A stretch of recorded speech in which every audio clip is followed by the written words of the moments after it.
For residents of Irpin, like elsewhere in Ukraine, it was clear that life would never be the same after February 24th. When Russia forces rolled into their country, many residents stood up to fight. The invaders retreated only after a long and bloody battle. But some residents, like Olga Ovcharenko and her family, made the choice to run and leave to fight another day.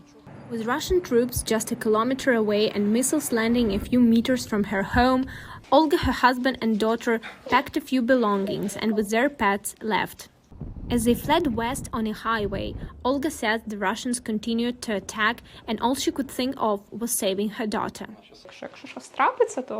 We said to her, if something happens, you just get out of the car, crawl out. Don't look at me and Dad.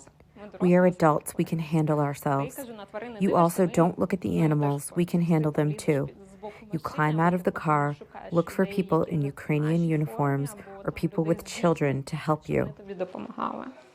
On that day, they were sure that it would be a one-way trip. We thought there would be nothing to come back to. Olga's mother, Maria Bovanko, had to be convinced to flee. I never thought people could be so inhuman. I thought it would not continue, that they would go away. In time, they decided to stop running away.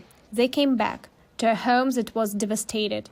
The Russian assault spared nothing. The neighborhood in Bucha was the scene of a massacre, so far one of the conflict's worst atrocities. This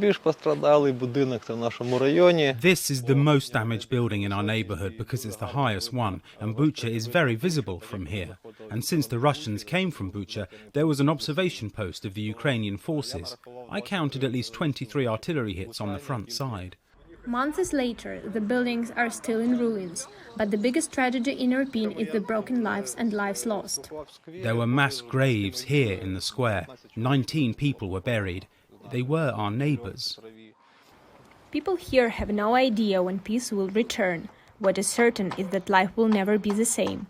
But to people like Olga Ovcharenko, who chose to come back, living to see another day give them hope that one day they will rebuild their homes and their lives. Anna Chernikova for VOA News, Irpin, Ukraine.